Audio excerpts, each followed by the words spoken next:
What could you do to improve yourself? The first question might be, why should you even bother improving yourself?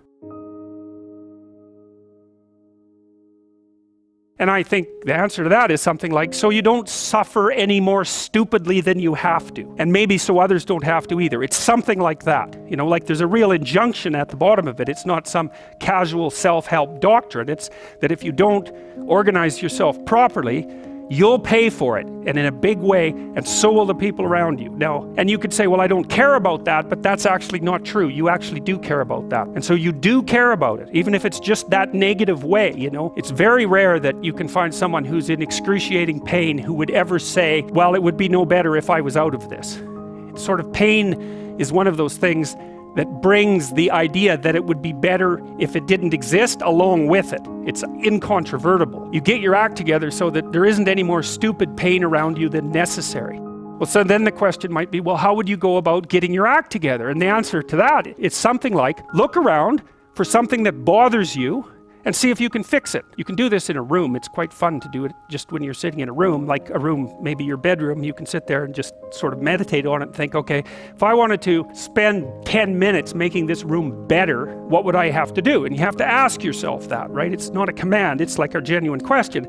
And things will pop out in the room that you know, like there's a stack of papers over there that's kind of bugging you, and you know that maybe little order there would be a good thing, and there's some rubbish behind your computer monitor that you haven't attended to for like 6 months, and the room would be slightly better if it was a little less dusty and the cables weren't all tangled up the same way. And if you allow yourself just to consider the expanse in which you exist at that moment, there'll be all sorts of things that'll pop out in it that you could just fix. And you know, I might say, well, if you were coming to see me for psychotherapy, easiest thing for us to do first would just be to get you to organize your room.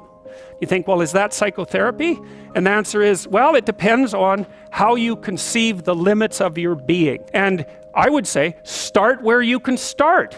You know, if something announces itself to you as in need of repair, that you could repair, then, hey, fix it.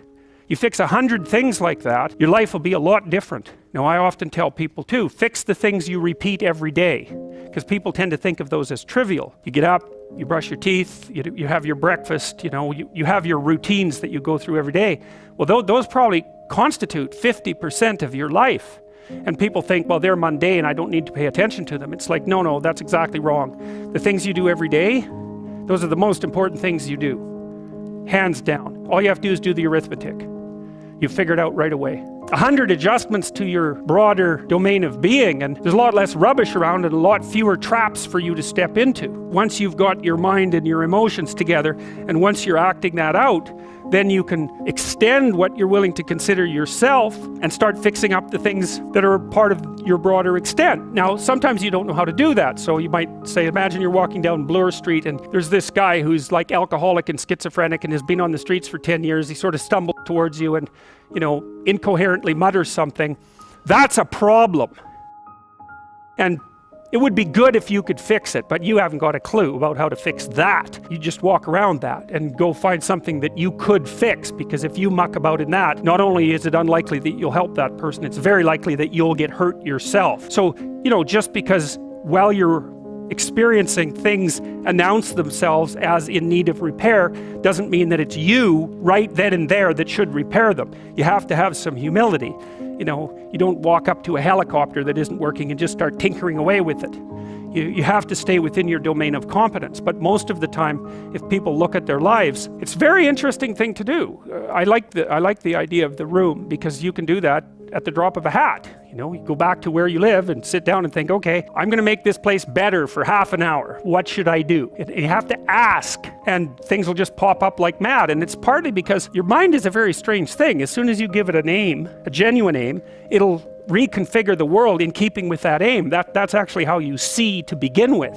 You have to be genuine about it, which is why you have to bring your thoughts and emotions together, and then you have to get them in your body so you're acting consistently. You have to be genuine about the aim, but once you aim, the world will reconfigure itself around that aim, which is very strange. It's technically true because what it shows you is that you see what you aim at. Man, if you can get one thing through your head as a consequence of even being in university, that would be a good one. You see what you aim at. And so because one inference you might draw from that is, be careful what you aim at. What you aim at determines the way the world manifests itself to you.